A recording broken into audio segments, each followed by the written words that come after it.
Hello, good evening, everyone. Welcome to Art Laboratory Berlin. My name is Regina Rapp, and we are here tonight with dear artist Käthe Wenzel. And together with us here, we are also welcoming Christian Delutz and Tuce Eren, my colleagues from Art Laboratory Berlin. And dear audience, thank you so much for taking time tonight for this virtual online artist talk. We opened our exhibition, The Swarms, Robots, and Postnature, on the 30th of April virtually, because until tomorrow we could not host physically the audience in our exhibition space. So this is why we organized a whole series of artist talks with our dear three artists that are presenting artworks in the show: Käthe Wenzel, Sofia Crespo, and Socano. And I'm very happy that Käthe took time tonight to be with us, to give us an insight, look behind the scene. And the exhibition, and I hope we can welcome you from tomorrow on until the end of June. The exhibition, Swarm, Robots, and Postnature, presents research-based artistic positions on swarm behavior, questioning the traditional concept of nature, explores the interface of the biological and the machine. And this is also a topic we're going to discuss tonight.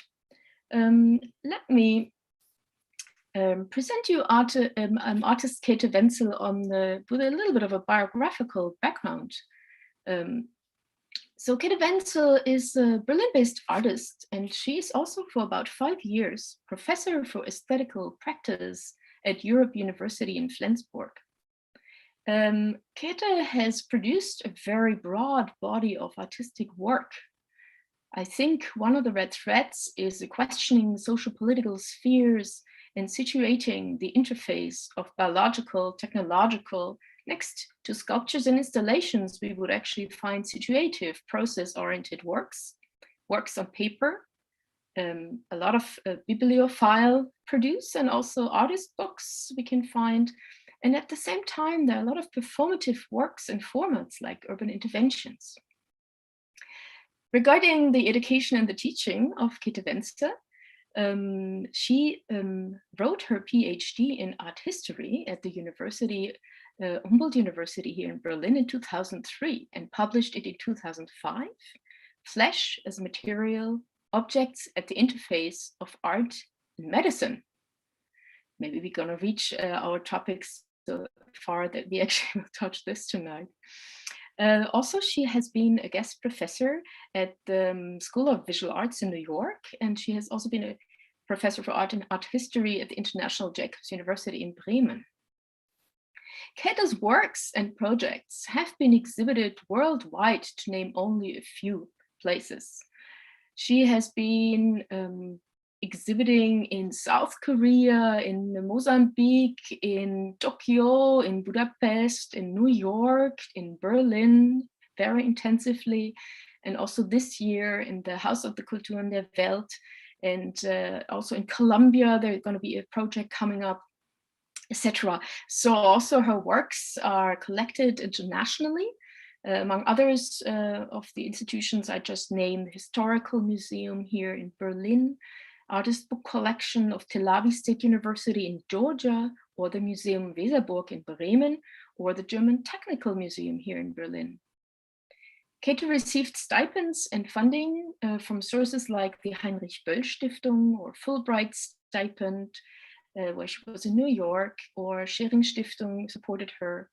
And she will be this year a senior fellow at IFK in Vienna, so the International Research Center of Cultural Science, in the autumn. From the many book publications, I just wanted to mention for my tiny presentation of the biographical background tonight, before Käthe will take over, I want to just mention 2 books. A book that has appeared in 2019, Mixed Systems, is a solo catalog with her projects from 2010 to 2018. And then a publication where we have collaborated, Chris and I, in this book. Käthe is the co-editor of Half-Life, Machines, Organisms, Artistic Positions in the context of climate change and extinction.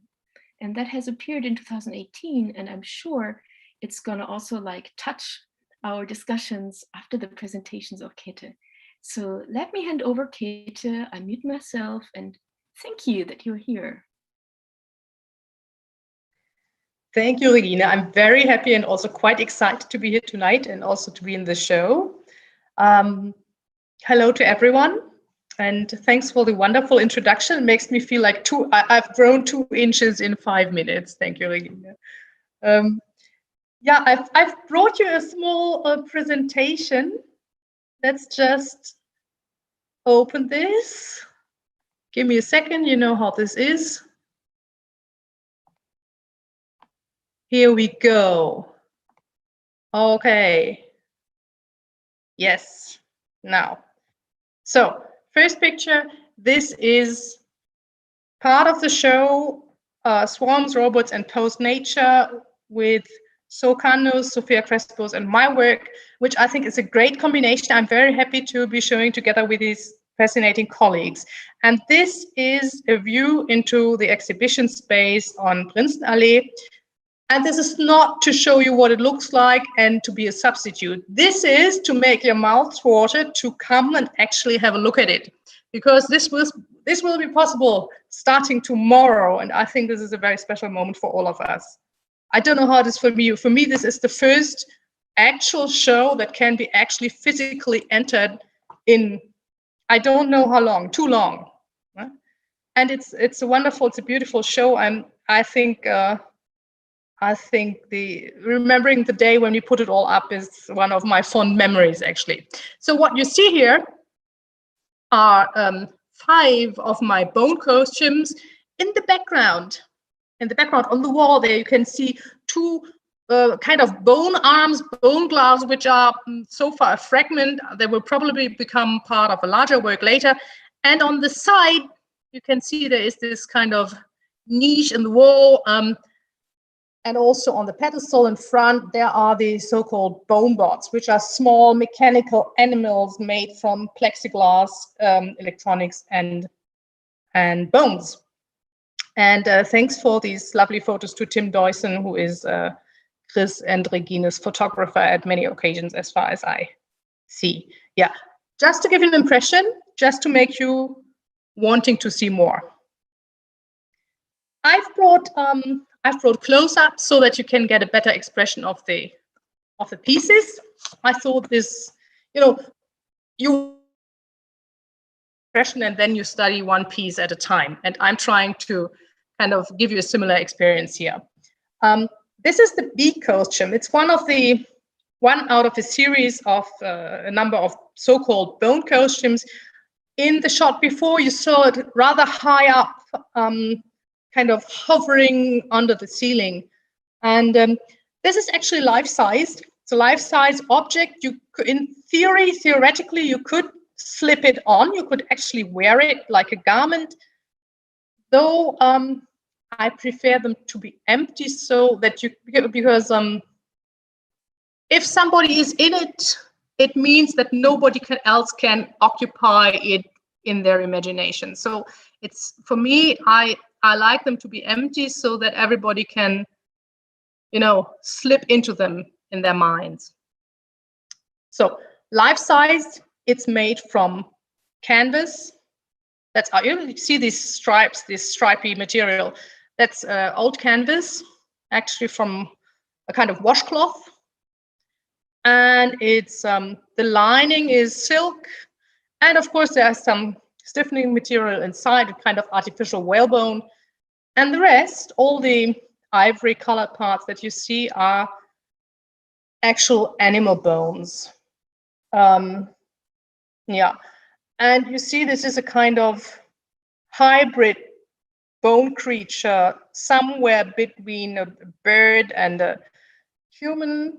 And it's also a kind of disguise, something that you can theoretically put on to become this kind of hybrid in-between creature. And I think this is one of the basic themes of this entire series. Look, here's another one I always give you, because of course these are sculptures and they work in space. So I give you two different views so that you can see it from two different sides. Actually, if you were in the exhibition space right now and you were moving and causing a little bit of air movement, they would probably revolving because they're suspended from just one thread from the ceiling. You see, here's another one. This is slightly longer. You can see, I hope, the shape of the body in here, the shape of the chest and the hips. And if you look closely, especially on the left side, you can see that there is a kind of ridge of upright bones running down from the crown of the head to the back, to the middle of the back. I call it fish costume because there are types of fish which have this kind of ridge. Don't ask me what kind it is, but I know they do exist, and I'm sure somebody out there will know it. So again, here is the idea of this hybrid skeleton costume, exoskeleton thing that you can put on. It's also life size. Number 3 is, I call it swim costume. Here, probably the reference to the animal is not that clear, and a lot of people tend to think of 1920s bathing costumes, which is fine with me too. This is one that you get that would actually be easy to put on, because if you look closely, you can see that under the armholes and in the middle of the chest, there are small connecting loops, which are actually collecting the head, the upper part, with the lower part. So you could probably just step into the lower part, like into a part of very high, very short pants, and then somehow wriggle your head into this hood-like construction on top. So swim costume, I'm not sure about what animal this could be connected to, but somehow, you know, it's also not my job. You should probably come up with what animal this reminds you of. But my idea was always that this was for a kind of creature that probably lives underwater. And yeah. Here is another shot from the show where you see the fish costume. In the back, you see these bone gloves, these arm pieces, which will hopefully end up as part of a new bone costume in the future. And in the front, you see another one with this antler construction on the head, or the antennae or something. Actually, there is an antler costume that is not in this show, but it does exist. And this is called bee costume because the idea here was a reference to insects. However, of course, you are free to associate, and I'm actually curious to hear about your ideas. And very often, people also feel reminded of samurai armor from Japan, which is fine with me too, as long as the animal aspect isn't lost in there. Yeah. Here are some details. Because this is how I actually see them, you know, when I make them, when I construct these sculptures, of course, what I see are the small stitches and how everything is attached anywhere in the construction. And this is also actually what I have to think about most before I can start. And that is an aspect that maybe isn't so visible. So before I can make these, I have to think a lot about construction and aesthetics and about all kind of the architecture of the whole thing. I don't even know if that is visible from the outside. For me, it's very present, and I thought I could convey this by showing you these details. One is from the front. The one on the left is from the front of the bee costume, and you see this double loop that connects the two buttons on the front to close the whole thing. And the other is from upside down onto a view onto the crown of the head, where these antler or antennae-like elements are attached to the crown of the head. And you can see how there is a red thread running through these longish bones to make them stand up. This is number 5. This is the 5th bone costume you will see in the show. when you come, which is hopefully soon. This is the tail costume, or sometimes even called a tailcoat, which makes sense because it's a small part. It's just a jacket, a piece like a jacket, but with a tail on the back. And of course, it's kind of, you cannot see the collar so well. It's a stand-up collar that is, if you want to, is referencing military garb, which often is connected with this high, stiff collar. Yeah. So you have a first impression. What I'm normally asked when first question that people ask is normally, where do you get the bones from? And of course, that is also the main difficulty in working with animal bones. I have also been asked if the animals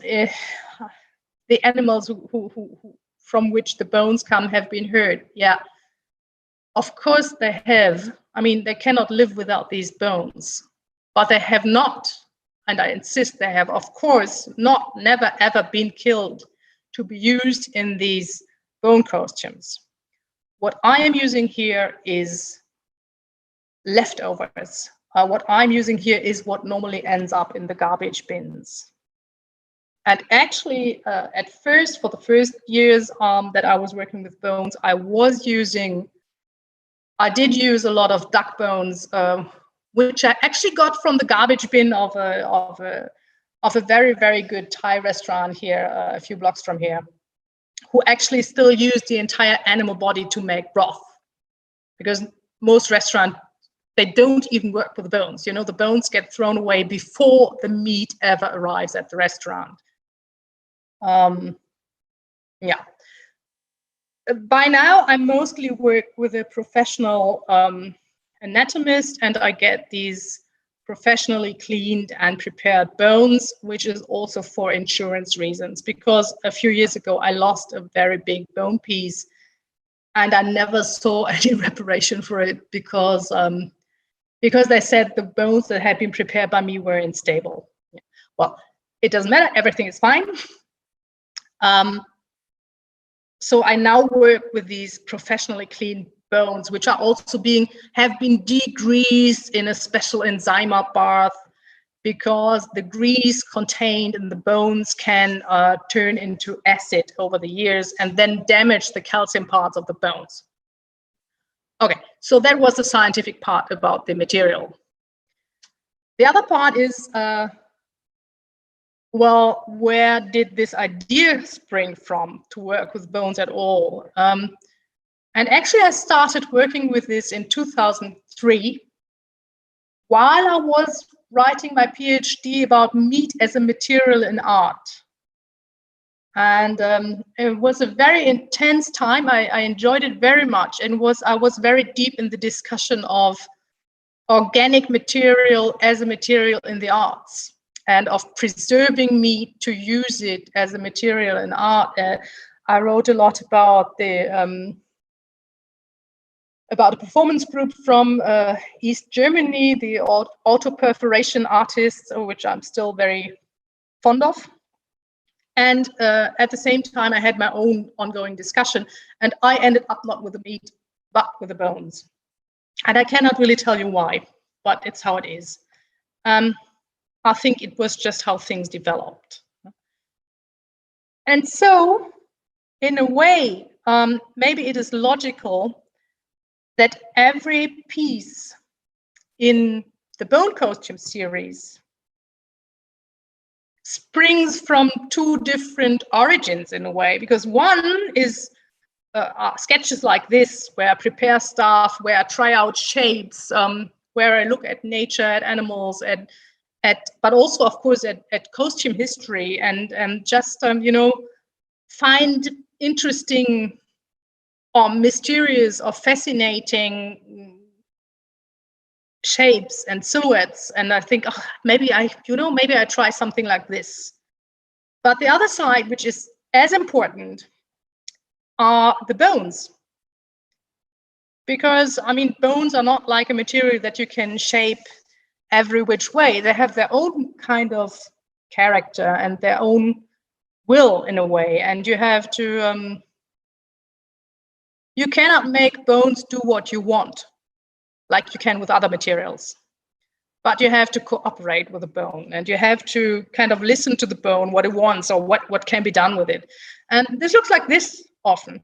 Now I have this mannequin, or I also have several of these, and I have the bones, and I start constructing with strips of fabric and the bones, and I start constructing onto the mannequin, mostly. And then I kind of figure out how fabric and bones and shapes can go together and what might be the best construction. And yeah, this is the making of the fish costume. You remember the long one with a hood and the kind of ridge at the back of the head. And this used pretty large bones. It was not so easy to convince them to do, kind of to bring them together in a shape. But I think it worked out well in the end. So this was there. What is there in the beginning is a certain flexible idea of a shape and the bones. And then it's a process of trying out stuff on this body shape and see where that leads, mostly. And I then make as you see on the left, I make a pattern, with a sewing pattern, basically, which is normally just stripes. I actually create the pattern on the figure. And I've recently learned that the professional expression for that is draping. So you create the shape on the body, not in theory, which I'm completely incapable of. I mean, this is the only way I can do it. And then I produce the strips and put them together, and it looks like what you see on the right. It's pretty shapeless, and it's the bones that then define the shape. Yeah, this is the tailcoat, the tail costume which you saw last, the one that was hanging in the window. And here on the right, you have a detail. You can see it from the inside. You can see the silk lining, which is a red Japanese silk I found on a flea market, and how the bones are attached to these and connect these strips in a kind of fabric and bone net or pattern or so. And yeah, in a way, it's also it is a sculpture, but it also, I think in my mind, it also has to do something with drawing in space, because it is very linear in many ways also, and very transparent. Yeah, and where did the idea come from? Actually, I skip one. Actually, in 2003, also while working on my PhD, I made quite a number of pieces that were based on historical corsets. At the time, these were not bone connected at first. Yeah, I brought you a pattern of a historical corset, Victorian corset, I think. Yeah. On the left, and I worked with these pattern, and I made a number of corsets, different ones, because I found corsets interesting. I know there is a whole culture eroticizing corsets, and that was not my gist at all. Actually, what I found interesting was that these are kind of sculpting tools for bodies. And in my work, there is a lot of I'm very much interested in the gap between our ideas and our narrative of and about the world and about how things should be, and about the much messier and much less ideal reality of things. So these corsets, in my opinion, were a sculpting tool to force real soft and messy bodies into an idealized shape, and also into a shape that was determined by conventions and by session, a shape that had nothing to do with individuality, but you were supposed to conform to a shape, and this was the tool to get there, and that I found interesting. It was a sculpting tool for the body, and that's what I found interesting. And then while I was working on it, there was this instruction that was said, this is a fully boned corset. Because the more whalebone you have in it, there are half-boned corsets, and there are fully boned corsets. And the more bones, the better the corset, was considered to be for an important occasion. For example, you would never have been introduced to the queen in a half-boned corset. Never, ever. Yeah, it would always have to have been fully boned and really stiff and whatever. And I thought fully boned, that was a great term. And I just thought, okay, I'll make a fully boned corset. And I made what you see on the right. I made this corset from duck bones. These came from the bin of my favorite Thai restaurant here around the corner. And that just developed into bone dresses. And in 2016, I started, I thought about it, and somehow I decided I didn't want this to focus so much on the human body. I wanted a kind of hybrid utopian body. I wanted mixed bodies. I was more interested in possible interspecies bodies somehow. And today, actually, for this presentation, I looked back at my work from 2002, 2003, 2004, ages ago. And actually there it was already, I was already working on these hybrid garments, which I had completely forgotten about. So I brought you some of these. In the middle, you see a hair corset, which I'm still very fond of. It was just on display in New York a few years ago. And on the left, you have the flying attempt, which is a very ugly trench coat, and the inside is filled with very soft and shimmering pheasant's feathers. And on the right, you have the feather gloves, which actually now are part of a project at Haus der Kultur in der Welt right now, which is opening next week. And there we already have it, this idea of a human-animal crossover body. And I kind of kept coming back to that. And I actually wanted to give you another example right here, which is also about this kind of hybrids, but maybe some other time. So that is part one. These are the bone costumes. Part two are the bone boards. And I think I made a dozen of new bone boards only for this show, especially this year.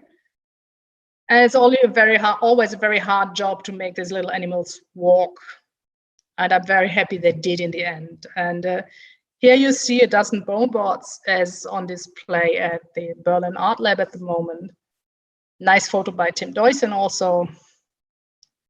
And yeah, these are kind of small electronic animals with bone limbs. And I remember I started building these in 2009 and 2010 when I was a Fulbright exchange scholar at the School of Visual Arts in New York, which was a great time.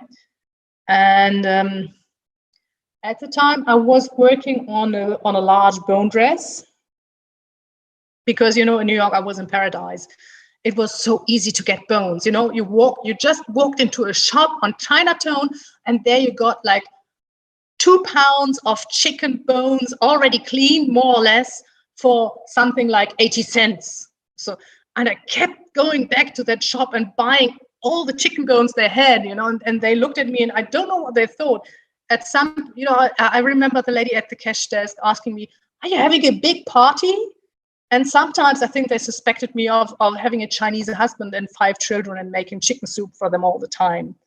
And but I was just boiling the bones to use them for these big bone garments.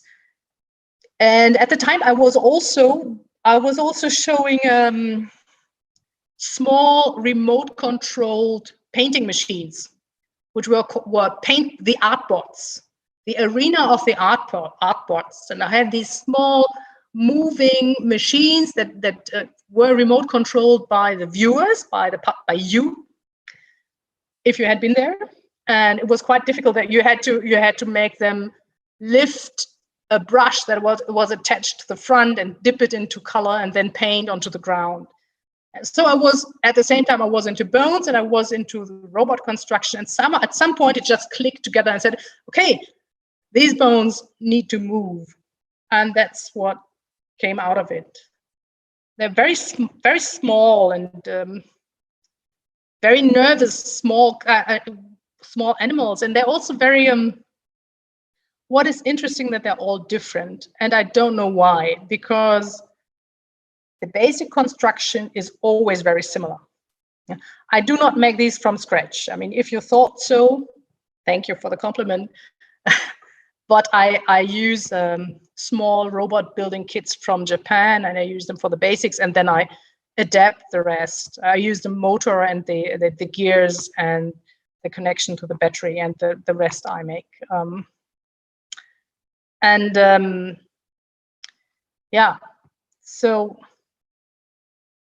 they are all different. They're all individuals for some reason. And I don't know if it's the bones. I think it would even happen if it were just the small machines without the bones, because for some reason they all act differently. They walk at different speeds. They behave differently. They're completely different characters. Yeah. Here they are as group. Here are a few sketches. And if you give me a second, is this going to work? I don't think so. Give me a second and I will show you a small video that Chris and Regina's fabulous photographer, Tim, made in the gallery. Give me a second. So.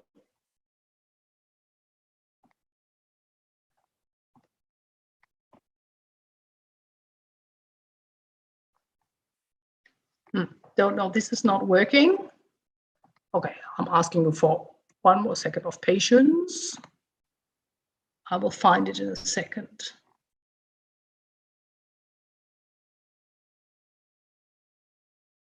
So now we try.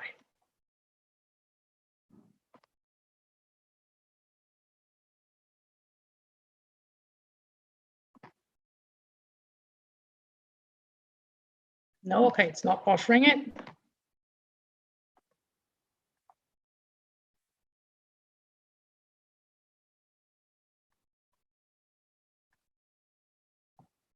One more try.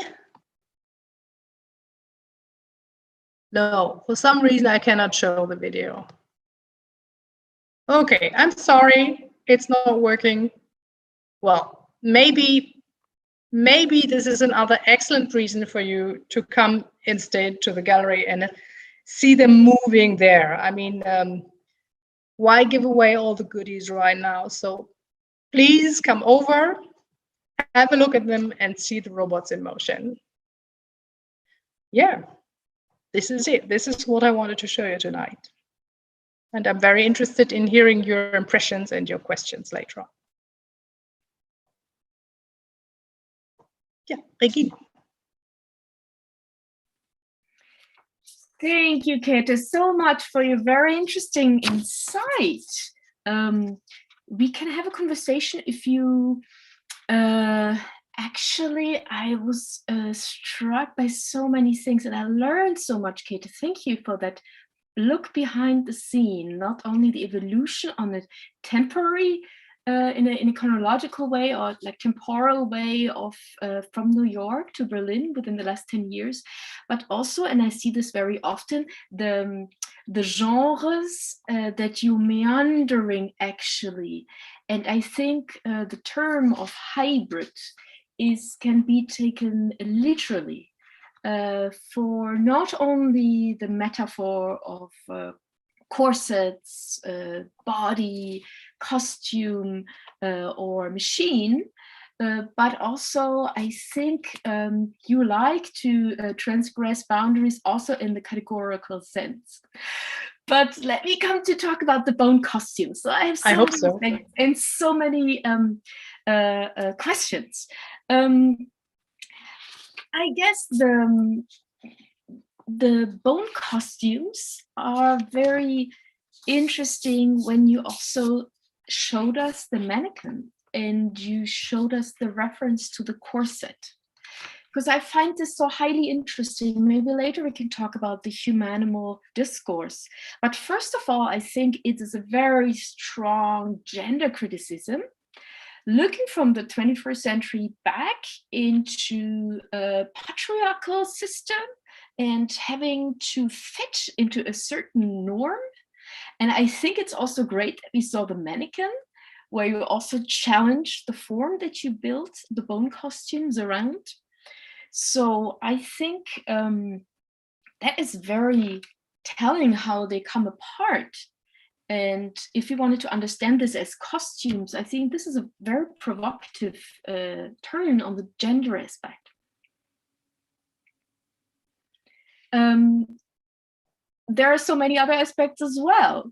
I found it again striking. I just continue, Käthe, right? And you just cut me, and then I actually will put some questions. I once read that you stated that while we consume and use domestic animals like industrially produced wares and drive wild animals into extinction by refusing to concede them a minimum of space and resources on the planet, we also dream of harmony between the species. And I think that came also very much to light with your presentation tonight. And I think this is the interesting conundrum, that you take what is basically from the human perspective as garbage, as trash, animal bones, and you kind of revitalize them into costumes like human-made. So I think you strengthen and you actually exaggerate, you provoke by taking a hyper-human perspective. So it feels really challenging. And I was so lucky the other day in the gallery to be able to wear one of the costumes. Yeah. And actually, it fit you perfectly. I was so impressed. It was as if it had been made for you. It was the tail costume. Yeah. And I think I would exaggerate now to say that of course I became animal, and it's the super extraordinary spine they're coming up. But I just wanted to say I had an interesting, uncanny moment when I slipped in, and I thought, can I actually wear this? Can I dare to actually wear this? And I felt for a moment, I felt these animal bones became so sacred, and I felt so uncomfortable that we consider them as garbage. So as if you kind of like revitalized them and brought a new meaning to them. What I also think is interesting, also from the cultural historical point of view, how do we value bones? Like humankind has a big history of sacred bones, human bones. I mean, look at Catholicism. And of course, everything is full of them. Yeah, bones everywhere. Yeah. Not even only as relics or as. And a lot of them, of course, are supposed to be the bones of human saints, but they are actually animal bones. Yeah. So that is the big hierarchy of beings, basically. And this sort of attempt that you actually also put the inside out. The missing of the flesh, I find this is so interesting. And actually that you wrote the PhD about the flesh and then you moved on to bones. And now with the bone costume, you have sort of as if you turn the inside out. The bones become the surface, become another layer, another skin, basically. Like an exoskeleton. An exoskeleton, actually, and then we would be actually ending up with other hybrids. Another aspect I found very interesting, and I think it's one of the first bone costumes, and you showed us the beak costume. And it was very dear to us, next to all these other impressive bone costumes, Käthe, that we could exhibit the bee costume. And why this year? Because, of course, it has this reference to the plague doctor costume. Yeah. And so I just wanted to refer a little bit here on the cultural historical point of view. Maybe, yeah, we are not without reasons of coming from art history, aren't we? So basically, the clothing worn by the plague doctors was intended to protect from airborne diseases during outbreaks of the bubonic plague in Europe. So it's often seen as a symbol of death and disease. However, the costume was worn by a comparatively small number of medieval and early modern physicians studying and treating plague patients. So actually there you are, having actually implemented another layer, this is how I would interpret it, Käthe, another layer of medical historical notion into the beak costume, a medical precaution of, again, an invisible disease, which is actually interesting. And I think it's a very slight and very discreet reference to us nowadays in 2020, 21, wearing masks. And actually protecting ourselves from something that is a disease for humans. This is another interesting the zonic phenomenon. Yeah? And implementing actually a sort of a danger for humans. And I think this is maybe a tertiary layer, but I just wanted to not let it unmentioned. Then actually, the human-animal aspect, we already said. And I think all in all, it's very much body politics that you put into theme, Käthe. I hope so. Absolutely body politics. And what would you think with my statement, actually, that I would come while preparing the exhibition and researching, and now with your presentation, I would actually claim that I could define your bone costumes as a vanitas motif of the 21st century. Well, I like it very much because, of course, bones always are evidence that somebody had to die, because it's very rare that you can use a bone of a creature that is still alive, only in case of amputations. Yeah. So this is always very close. And I think that the way we treat animals is central and is also part of how future generations will judge us, and why they will judge us badly, because we share the planet with these amazing conscious creatures, and we're allowing capitalism to steal them from us and to annihilate them. While interestingly, it is so obvious that people love animals and they feel connected and they want peace and harmony with animals. I mean, you open your Facebook page and you have 5 super cute videos of interspecies cooperation, human, animal, and or different animal species, and which of course is connected also to religious ideas of paradise, where all the species live in harmony. And I think this is a very deep-seated longing. But however, it doesn't mean that we fight for them, or that we make a rebellion, that we want space and life for these other creatures on the planet. And we're going to lose them. Absolutely, Käthe. And actually, I just wanted to go already into one of the questions that we have here in our chat.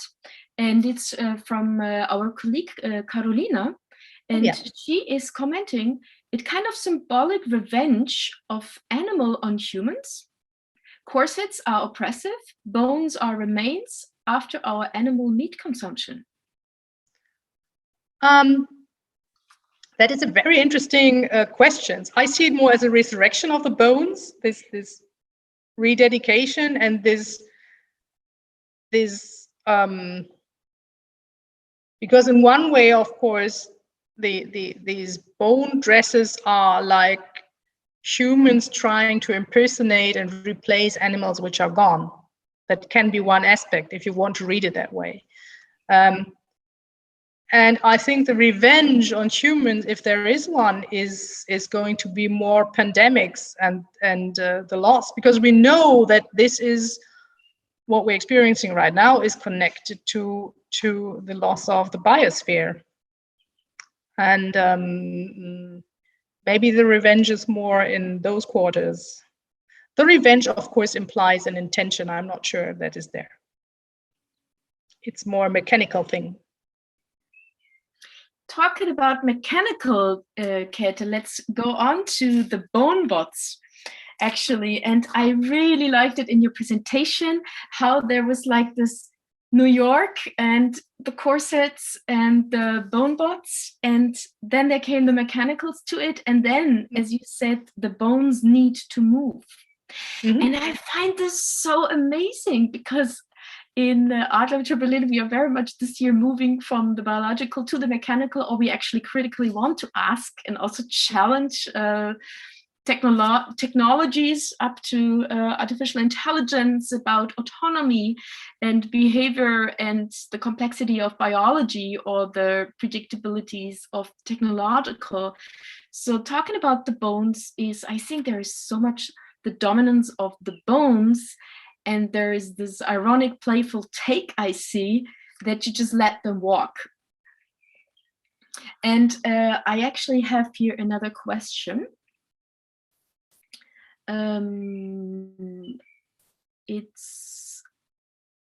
Yes, actually, also Carolina asks, the size of bone bots, is it important? I mean, the fact that they are adorable and cute.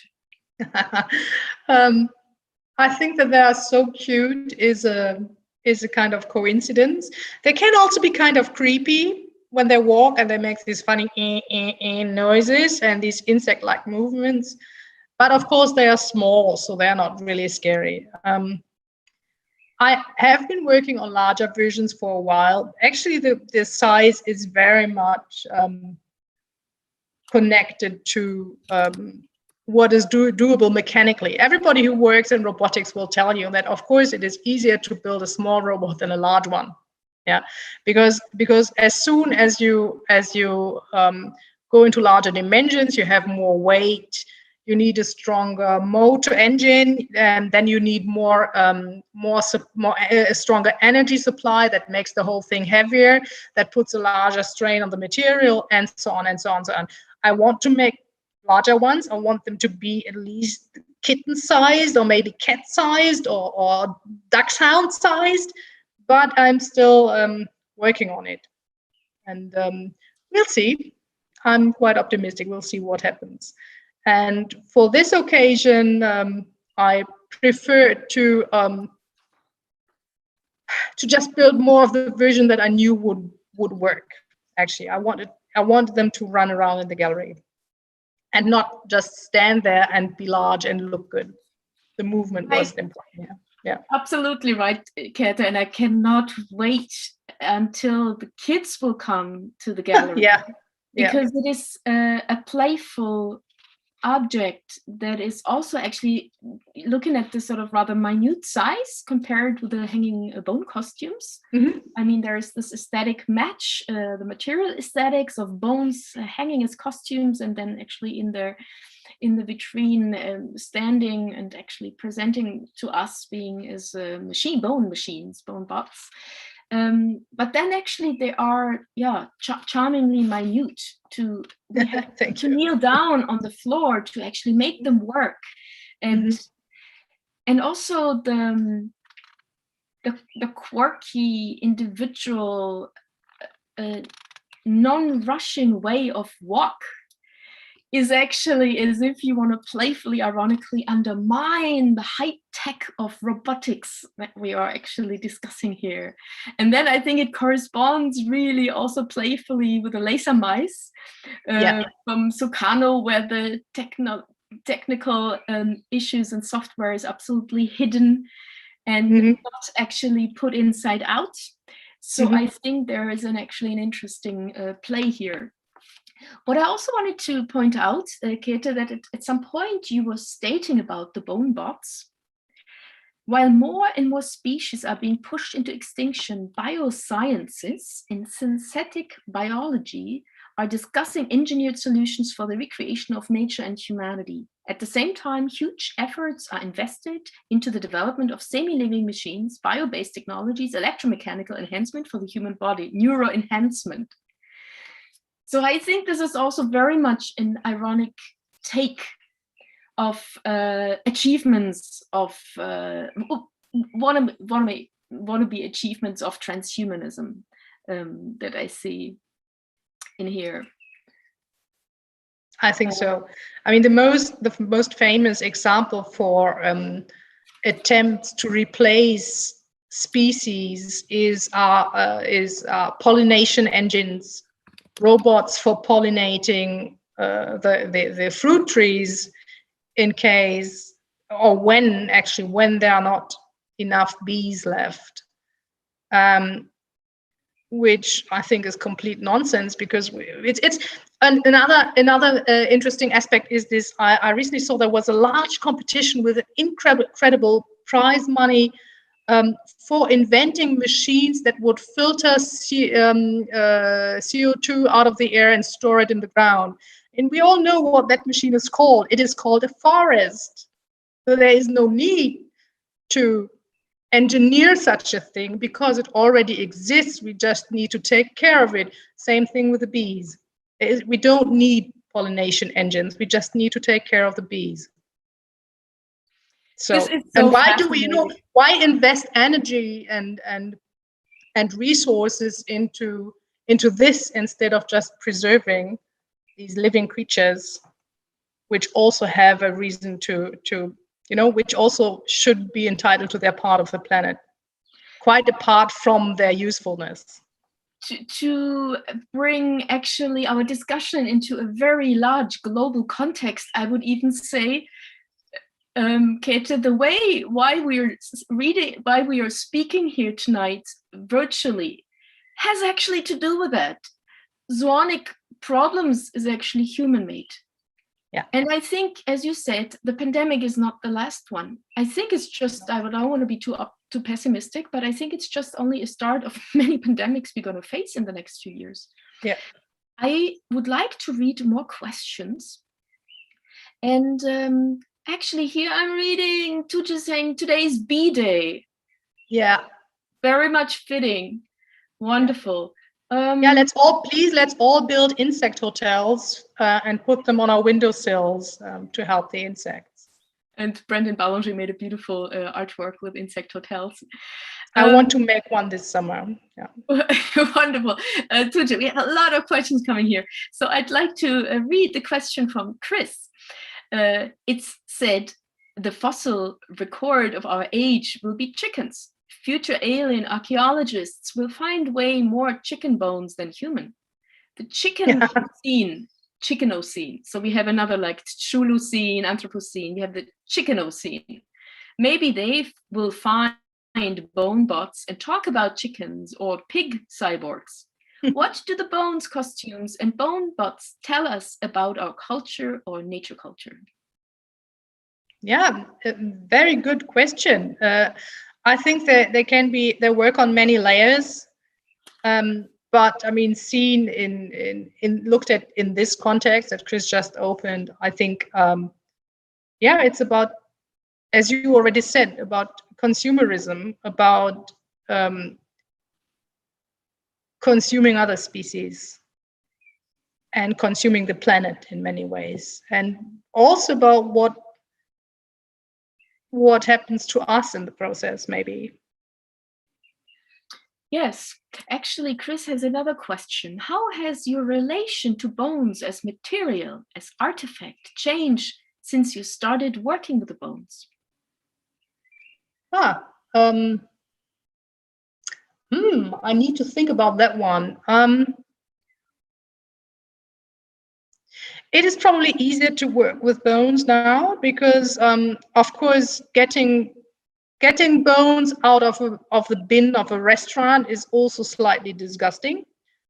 And carrying a huge plastic bag of bones home into your flat, and the first thing is you do is empty them all out into your bathtub, and then boil huge pots of water and pour it over these bones, and then you boil as many as fit into your largest soup pot, and so on and so on. And of course it smells terrible because you have to add detergent, and the bones have their own smell, and the smell of the spices that the Thai restaurant used to make the broth and so on. There are special smells that I find extremely revolting by now. The mixture of detergent, cinnamon, and duck grease is a smell that haunts me in my dreams. Yeah, that is one aspect. But I think I can deal with it better now. But I know much more about the shapes of bones, and also how similar bones look in different species, and it gives you a feeling for the different characteristics of different bodies, and that is very interesting. They're very hard to put into words. These small, strong, stubby bones of a badger are so different from the long and very slender bones of a fox or of a stag. Also, it's that is very, very interesting, because it makes you understand on a different level the difference between bodies, and how bodies are specialized for different, and kind of how bodies are able to do different things because they're different in their very construction. Absolutely, Käthe. I'd like to read actually another question from Roberta Boiani. I read her question. I find it interesting that the bone bots feel like some kind of new sci-fi hybrid creatures. Any reference to sci-fi here? Of course, all references. Every half human, half animal, half mechanical creature is related to these cute bone bots. Whether it's Darth Vader or a number of characters in Gibson, where you have characters moved by exoskeletons. You have a drug-dependent, drug-addicted dolphin with mechanical extensions. And so, yeah, it's all there, of course, I hope. And then actually, Käthe, I would like to go on. Tuche is writing here a question. Mm-hmm. We always think that bones are strong, but at the same time, they are fragile. How this fragility impacts on the work and its care. This is relevant for bone bots and bone costumes. What are the challenges of creating, building, and caring for them? The materiality of bones. It's very interesting, because a fresh bone is in many ways quite solid, because it is at the same time solid and flexible, because it is gristle and partly it is calcium, which is a very, very good combination. Yeah, it's the kind of material everybody wants, something that can carry weight, but isn't so brittle. Yeah, and when you preserve bones, you need to take care not to boil out all the gristle, because if only the calcium remains, the bone gets brittle, and you don't want that. You want to preserve its solidity and its stability. And if you and as I said in the beginning, if you do not degrease them, because of course there's also a lot of grease attached to and also inside the bone, if you don't remove the grease, over time the grease can turn and it changes its chemical structure, and it can turn acidic, and the acid then decomposes your calcium, which you don't want either. So yes, they are fragile, but a well-preserved bone is also extremely durable. And so actually these are, even though these constructions like the bone bots and the bone costumes look fragile, they are, as long as the sutures hold, these are very stable constructions.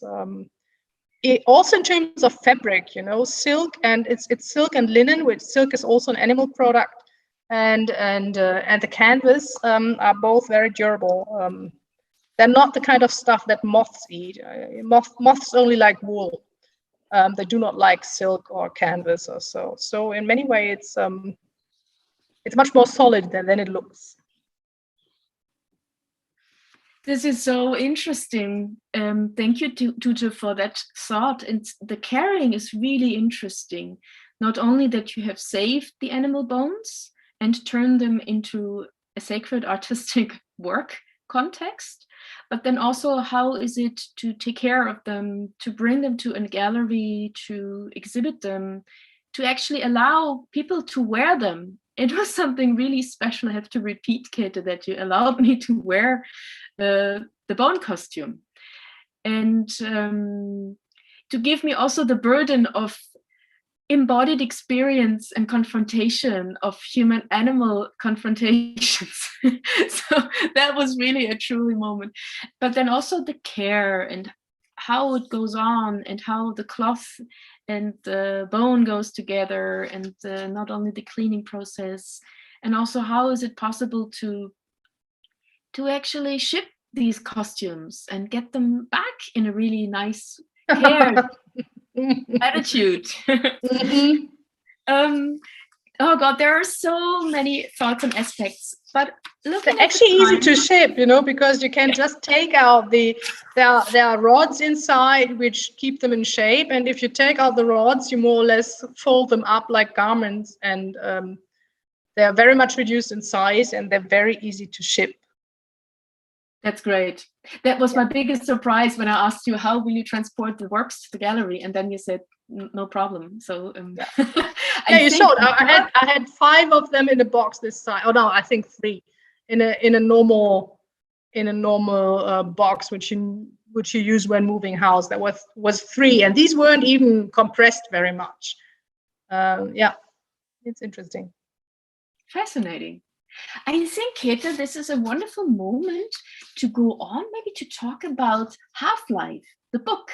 Oh, yeah. Because I think the bridge is your works, and I actually wanted to point out again, where we have hybrid electronic animals, robots made from animal bones, blurring traditional categories of technology and nature, as they are based on experiments from synthetic biology representing semi-living machines. And I think this gives me the wonderful moment to actually share with our audience a really, really fascinating publication of anthology that came out in 2018. And I truly, up to today, and I truly appreciate all the discourse that we had, and this publication, if you allow me to just quickly introducing, Käthe, that you co-edited. It's a book, it's called Half-Life, Machines, Organisms, Artistic Positions in the Context of Climate Change and Extinction. And Chris and I were invited by Käthe to contribute a theoretical paper. And then we decided to actually name it Transposed and Beyond, Some Reflections on Machines and the Biological.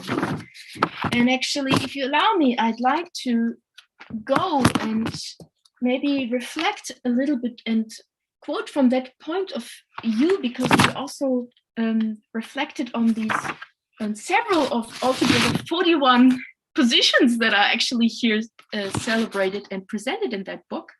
And the book that actually watches out to machine organisms, organic machines, the dissolution of the boundaries between bodies and mechanics is on its way to normality, sentient prosthesis, neuroimplants, neuroenhancement, posthumanism. This is what you wrote in the entry, in the introduction, Käthe. I just want to share this with the public. The extinction, as you wrote, of species is to be compensated by synthetic and mechanical organisms. How are these developments thought through artistically? What threats and promises are emerging? So 41 artistic positions from 15 countries provide critical to visionary templates for the field. This is the book that is longer than 200 pages, and it has chapters. If you just allow me to also sum this up before we come to talk about the biological and technological. So you created chapters, Käthe, on social-emotional service machines. So in one chapter, you brought together several artistic positions on replacement, machine environments, and artificial organisms. Then you were also reflecting and bringing together artistic positions on utopia, prosthesis, utopian instruments, and substitute bodies, excuse me.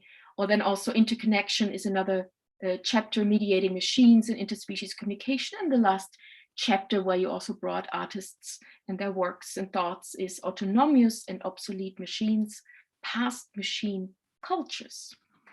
So it was really a pleasure to contribute ideas, and not only that, it was very, very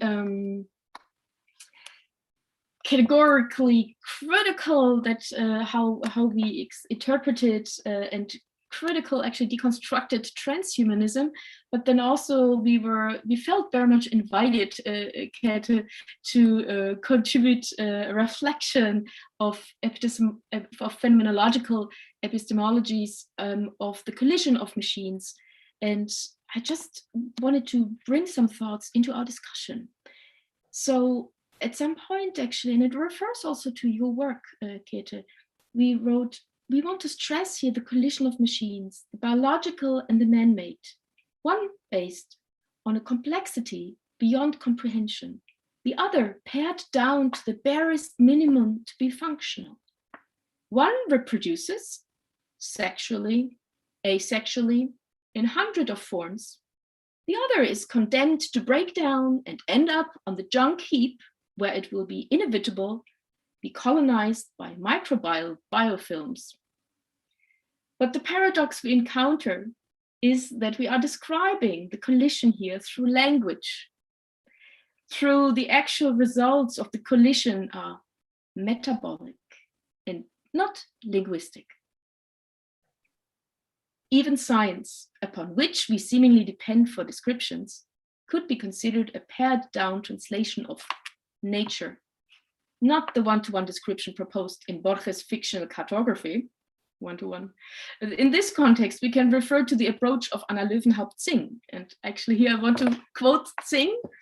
It is useful to consider science a translation machine. It is mechanic because of a phalanx of teachers, technicians, and peer reviewers stands ready to chop off excess parts and to hammer those that remain into their proper place. So it's actually really what we suggested also in that text. Actually, it was an autopsy of this collision of two types of machines. So the pre, peri, as well as post-mortem, a forensic investigation of the 21st century, flotsam and jetsam caused by this collision. And I think at this point, I just stop with this tiny little excerpt.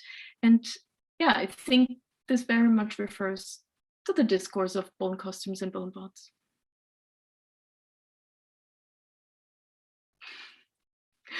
We have to hear you, Käthe. You want to unmute yourself.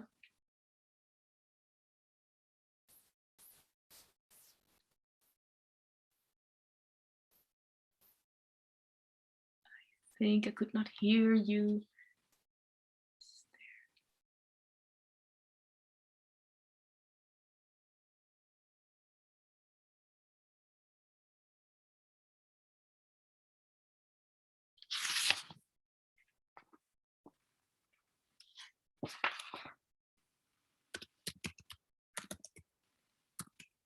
Maybe I actually, before we actually can talk again, Tuje, or maybe it's only me who cannot hear you, I have here a question.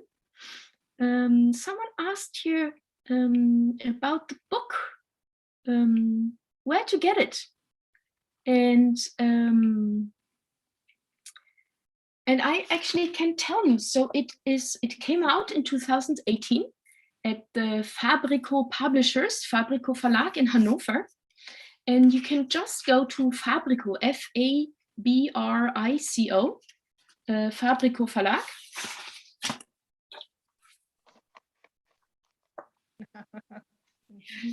And here you are again, Käthe. Wonderful. And yeah, so I just wanted to have this little excerpt of the collisions of the machine, because I also see this idea in your works, Käthe. I'm still really happy that we worked together on this, and I think it did the book a lot of good. Yeah. Actually, and at some point also, I think that also like closes lots of circles that we have opened, and also tonight we have talked about. So basically also the project Bonebots, this is how Chris and I reflected actually. We said, in your project Bonebots, I turn to you now, Käthe. You ironically provoke and intentionally distort the dichotomy of nature and technology. And I quote, bones, raccoon, coyote, bobcat are mounted onto little robotic machines, while in motion the DIY robots show a strange gait. Their bones limp, shake, and wobble. They do. Mesmerizing moment where bionics meet semi-living machines. And then actually coming to talk about the Bonebots, if you allow me, I just also read a little excerpt. Wenzel's current project, The Bone Costumes, proposes a unique form of human anatomy. Numerous foul bones are mounted onto textile strips, looking like dresses, corsets, bodies. The permeability of the costume bodies creates a constant change between inside and outside. Crossed with contemporary fashion technology, they evolve into exoskeletons, as you explained, half organic, half mechanical, apocalyptic outfits. And here we actually everything together with that. That was your quote, Käthe. Half organic, half mechanical, apocalyptic outfits. And I also actually don't want to forget that Jessica Ulrich wrote most interesting essay in your publication of your catalog. I just wanted to actually say this. And also this is absolutely interesting also about the human-animal relationships, the gender aspects, and back to art historical references. This is also an essay that I can highly recommend. We are actually nearly at 9:30, and I just wanted to ask, is there any more question from the audience? I just asked to my colleagues. Here is a question. Regina, you already mentioned the feeling you had when wearing the bones, but what would you say about your exoskeleton and your own skeletons? Were they in sync? Dolores asked that. Hello, Dolores, thank you. I think somehow, yeah, I think there is this, I'm so fascinated, and I have to continue reflecting, especially after your presentation, Käthe, from tonight, about this phenomenon of inside out, of this turning inside out. So basically, I was wearing your costume outside, but my bones were inside, so they were kind of double hidden. They were double inside. They were doubly invisible, and I felt, can I say, I felt maybe like, yeah, this becoming animal. I think it would be too eccentric, but it made me think. It was amazing how it was fitting, tailor-made. And I really want to invite other visitors to come, and maybe we can arrange that, Käthe, that you will be in the gallery, and maybe actually we can have this sort of moment again that you can slip into these costumes. But again, I felt also physically challenged. Not that I would have not wanted to experience this, but I felt physically challenged. It's as if it's like this, the categorical imperative that you show us, Käthe, as a sort of the metaphor of the interspecies entanglement, but also the caretaking of animals. It's basically then it was on my body, and it was, I could, in just one expression, I could literally embody it. And that was really a wonderful experience. And as actually I wanted to quote here in this little excerpt that I quoted from our essay, the conundrum with the technological and the biological is we are talking here, or we're communicating here through language. This is a really problematic way. We already had this conversation since 2016 in Art Laboratory Berlin, when we wanted to look over beyond the human, right? And we had the series of non-human subjectivities and non-human agents, and we wanted to widen the perspective, decenter the human, etc. And then we said, we are here to discuss this with language. Maybe we could also dance the discourse, or maybe we could maybe sense more and not talk. But okay, so we are here and try to express human-animal discourses by language. So it's a little bit of a conundrum. We will feel. I think it's great if these pieces can contribute to a production of knowledge beyond language, then that's perfect. Absolutely. And of course, that's one of the most important jobs of the visual arts. Absolutely, Käthe, and that's what I felt. Käthe, do you have a question? Would you like to say something to the audience to the end of our talk tonight? I had half an hour saying stuff to the audience, which was great. And thanks for the questions, which really make me rethink things. I'm kind of overwhelmed right now and trying to absorb everything you said, Regina, and the information and the questions. The Chicano scene, I like that very much. And I'm really busy with this at the moment, so I really have no question. I'm grateful for the input I got right now, and of course I would love to continue discussions actually physically in the gallery, in Absolutely. the ways which will be possible soon. To be continued. This is actually the great word. So towards the end of our talk, so a little few announcements, but before I say the few little announcements about the exhibition, and I really want to thank you, Käthe, for taking time and engagement and effort and to meet here with all these technical challenges here. I say to myself. But you tackled the challenges, the technical challenges. I just sat there. It was pure luxury for me. Wonderful. And so thank you, Käthe. Thank you, Tute, Chris, Carolina, Jana, for making all this happen and communicating with the audience. Thank you, audience, for listening and taking time. We hope to see you physically. So far, before I talk about the exhibition in the space in Berlin-Wedding, let me announce something else that is very special, and it's a little bit like a premiere actually since yesterday. We opened up and put online our new web archive. So probably for those who join us tonight over our website and not over YouTube, you probably discovered we have a brand new, shiny new platform. And with this, I really want to thank our web designer and programmer, Alice Canava, who worked with us for many months to have a tailor-made web costume website, which actually shows also exhibitions, events, research, and much more content, and shows actually the multifaceted formats that we try to offer and share with the audience for many years. It's actually still bilingual, and have fun browsing, and I'm so happy that we launched the website.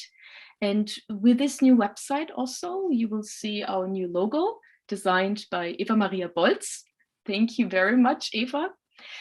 And also, we're very happy that we could launch the new website now in this Swarm Robots Postnature exhibition. So go virtually there and explore. But then now also physically, as much as you are in Berlin, please come and visit us. How does that work? You can see all the information of hygiene rules and reservation on our website.